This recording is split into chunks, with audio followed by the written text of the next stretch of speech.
இன்றைக்கி நம்ம செய்ய போகிறது இனிப்பு பணியாரம். அதுக்கு தேவையான பொருள், நம்ம வீட்டில் இட்லி மாவு இருக்கும். இட்லி மாவு இவ்வளோ எடுத்திருக்கேன். நான் எங்களுக்கு 4 பேருக்கு நான் எடுத்துருக்கிறது. 150-200 வெல்லம், ஒரு வாழைப்பழம், 3 ஏலக்காய், நெய் காய்ச்சி இது ரெடி பண்ணிடுறேன். முதல்ல இப்போ பற்ற வச்சாச்சு.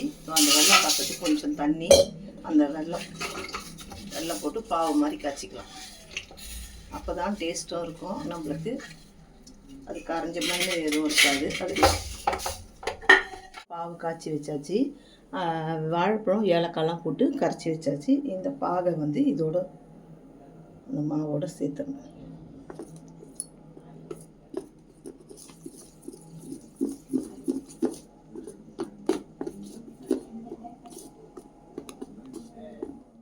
இப்போ இதெல்லாம் கரைச்சி வச்சாச்சு. வெல்லம் எல்லாம் போட்டு கரைச்சி வச்சாச்சு.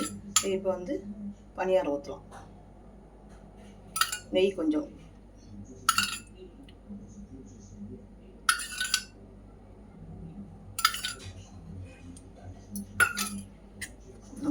இந்த அளவுக்கு கரைச்சி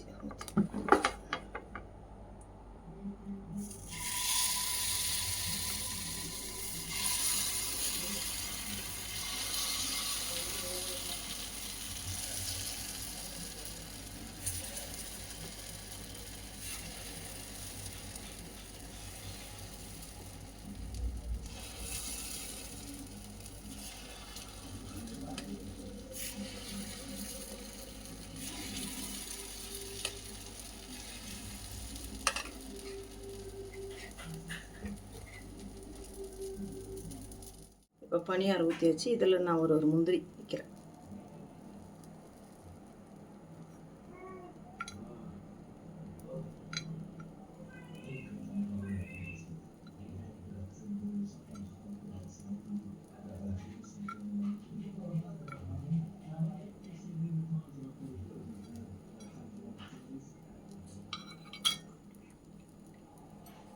மூடி போடுறேன்.